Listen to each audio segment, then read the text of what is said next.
नमस्कार मित्रों, आपके अपने YouTube चैनल में आपका स्वागत।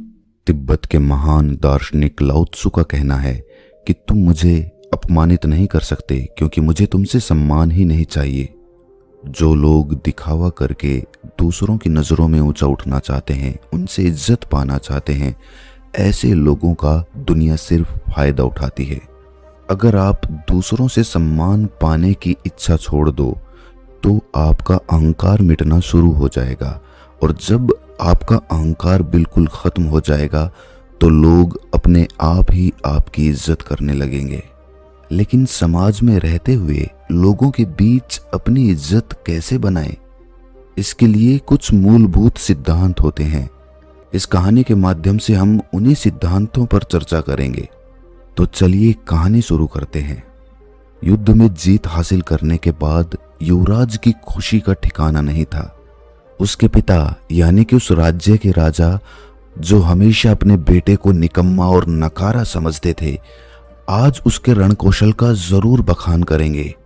आखिर विरोधी सेना कितनी ताकतवर थी, लेकिन इतनी बड़ी सेना का सामना करके आज युवराज ने जीत हासिल की थी।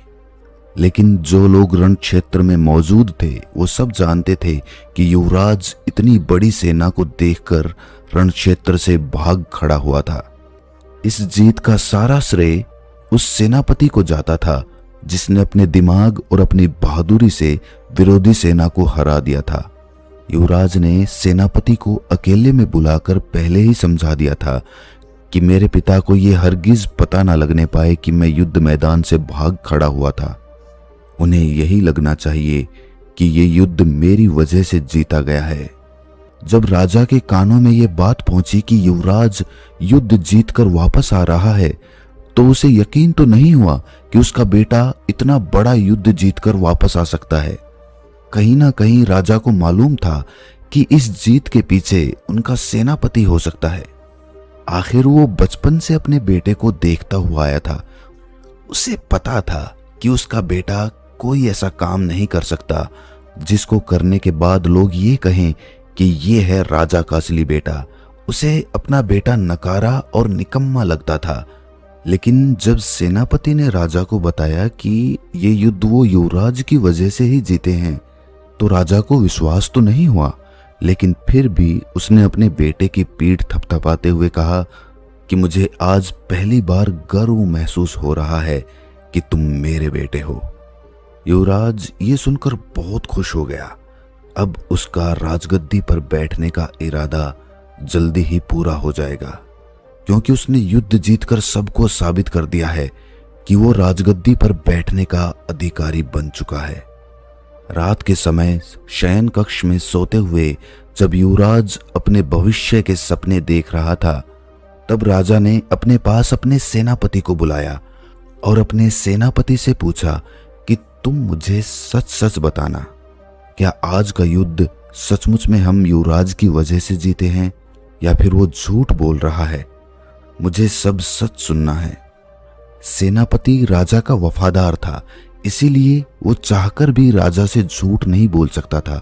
उसने सब कुछ सच सच बता दिया कि किस तरह युवराज युद्ध के मैदान को छोड़कर वहां से भाग खड़ा हुआ था। राजा को यह सुनकर बहुत दुख हुआ।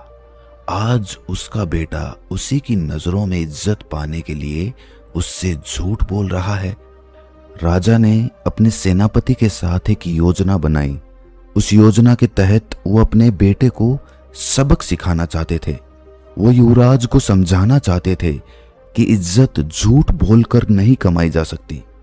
इज्जत पाने के लिए दूसरे के दिल में जगह बनानी पड़ती है, उसे विश्वास दिलाना पड़ता है, सत्य बोलना पड़ता है, तब कहीं जाकर लोग तुम्हारी इज्जत करना शुरू करते हैं। राजा ने और सेनापति ने अपनी योजना के तहत अगले दिन सुबह सुबह युवराज को अपने साथ लेकर शिकार पर निकल गए। आज राजा एक सिंह का शिकार करने वाला था जिसने प्रजा को परेशान करके रखा हुआ था। जब युवराज को यह बात पता चली तो वो बहुत डर गया। उसने अपने पिता से बहाने बनाने की कोशिश की, लेकिन उसके पिता ने कहा कि बेटा, मैं बहुत बूढ़ा हो गया हूं, अब मुझसे शिकार नहीं होता, ये शिकार तुम्हें ही करना होगा। मैं तो बस तुम्हारी सहायता के लिए तुम्हारे साथ चल रहा हूं। अब युवराज के पास बचने का कोई विकल्प नहीं था, इसीलिए वो शिकार पर चलने के लिए तैयार हो गया। जब जंगल में युवराज का सिंह से सामना हुआ तो शुरुआत में तो वो सिंह को देखकर वहां से भाग जाना चाहता था, लेकिन वहां पर राजा खड़ा हुआ था, इसीलिए अपने पिता की नजरों में बहादुर बनने के लिए उसने सिंह से सामना लेने का निश्चय किया। और आखिरकार युवराज और सेनापति ने मिलकर उस सिंह का शिकार कर लिया। इससे युवराज का आत्मविश्वास बढ़ने लगा था। उसे विश्वास ही नहीं हो रहा था कि उसने एक सिंह को मार गिराया था। जंगल से वापस लौटते वक्त राजा के गुरु की एक कुटिया रास्ते में पड़ती थी। राजा अपने साथ अपने बेटे को लेकर अपने गुरु की कुटिया में पहुंचा। राजा ने अपने गुरु को प्रणाम करते हुए अपने युवराज को उससे परिचय करवाया। इसके बाद राजा ने जानबूझकर अपने बेटे को सबक सिखाने के लिए अपने गुरु से एक सवाल पूछा। उन्होंने कहा कि गुरुवर, मैंने अपने जीवन में बहुत झूठ बोले हैं। अपने मंत्रिमंडल को हमेशा अपने साथ रखने के लिए मैंने बहुत दिखावा भी किया। बहुत सारे युद्ध जो मैं सेनापति की वजह से जीता था, उसमें भी सारा श्रेय मैंने खुद ही ले लिया। मेरे सेनापति को प्रजा के सामने कभी भी वो सम्मान हासिल नहीं हुआ जिसका वो हकदार हुआ करता था। लेकिन अब मुझे पछतावा होता है। लोग मेरे सामने तो मेरी इज्जत करते हैं, लेकिन मेरे पीठ पीछे मुझे कायर बोलते हैं। मुझे बहुत बुरा लगता है। मैं चाहता हूं कि मैं अपनी गलतियों को सुधार दूं, लेकिन कोई तरीका नजर नहीं आता।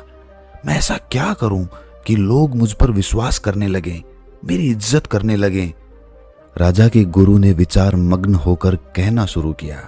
उन्होंने कहा कि राजन, एक बात हमेशा ध्यान में रखना। एक राजा का दिया हुआ वचन किसी भी हालत में पूरा होना चाहिए। जो वादा तुमने किसी से कर दिया, किसी को वचन दे दिया, वो किसी भी तरह पूरा करके दिखाओ। अगर तुम अपने दिए हुए वचन को पूरा नहीं कर पाओगे तो लोग यही कहेंगे कि ये राजा तो बड़बोला है, ये कुछ भी बोल देता है, इसकी बातों के पीछे कोई सच्चाई नहीं होती। और इसी वजह से लोग तुम्हारी इज्जत करना बंद कर देते हैं। वो तुम पर विश्वास ही नहीं करते, तो इज्जत करना तो दूर की बात रही। इसीलिए औपचारिकता में कभी भी किसी को वचन मत देना। दूसरों के सामने दिखावा करने के लिए कभी किसी से कोई वादा मत करना, क्योंकि वादा करना होता तो आसान है, लेकिन उसको निभाना बड़ा मुश्किल होता है। गुरु ने आगे कहा कि राजन, ये जुबान बिना हड्डी की होती है, कहीं भी घूम सकती है, कुछ भी बोल सकती है। इसीलिए इसका उपयोग पूरी समझदारी के साथ करना, वरना तो ये तुम्हें मुश्किल में फंसवा देगी। दूसरी बात जो समझने की है, जो लोगों के बीच तुम्हारी इज्जत को बढ़ा देगी, वो ये है कि कभी भी इज्जत पाने के लिए काम मत करो। जब तक तुम दूसरों से सम्मान पाने के लिए काम करते रहोगे, तब तक तुम अपने खुद के अनुसार कभी काम नहीं कर पाओगे। तुम्हारे मन में यही अंतर्द्वंद्व चलता रहेगा कि लोगों को मेरा काम अच्छा लगेगा या नहीं लगेगा, और इसी अंतर्द्वंद्व में फंसकर तुम हमेशा दुखी रहोगे। इसीलिए किसी की अपेक्षा के अभिभूत होकर उसके अनुसार काम मत करो, अपने अनुसार काम करना सीखो। मस्त मौला होते हैं वो लोग जो सम्मान पाने के लिए नहीं जीते, वो जीते हैं जीने के लिए, खुद के लिए, आनंद के लिए। और याद रखना, अगर तुम सम्मान पाने के लिए काम नहीं करोगे तो कोई तुम्हारा अपमान भी नहीं कर पाएगा। तीसरे उपदेश की चर्चा करते हुए गुरु ने समझाया कि राजन, कितनी भी कठिन परिस्थिति क्यों ना हो, चाहे तुम्हारी जान ही क्यों ना चली जाए, लेकिन हमेशा सत्य बोलना सीखो। सत्य बोलना ही लोगों में तुम्हारा विश्वास कायम करता है। सत्य बोलना इतना आसान नहीं होता, क्योंकि सत्य बोलने की वजह से हो सकता है कि तुम्हें बहुत सारी दिक्कतों का सामना करना पड़े, क्योंकि सच हमेशा कड़वा होता है। बहुत सारे लोग उस कड़वे घूंट को पीकर शांत नहीं बैठेंगे, वो तुम्हें परेशान करेंगे, तुम्हें दुखी करेंगे, और इसी कारण तुम वो बोलना शुरू कर देते हो जो लोग सुनना चाहते हैं, और जो कि झूठ होता है। झूठ किसी भी परिस्थिति में तुम्हें खुद से दूर ही लेकर जाएगा। गुरुवर ने अपना अगला उपदेश बताते हुए कहा कि राजन, तुम एक राजा हो, पूरी प्रजा का भरोसा तुम पर है, इसलिए कोई भी काम करो वो सबकी भलाई के लिए होना चाहिए। सिर्फ अपने फायदे के लिए किया गया काम दूसरों की नजरों में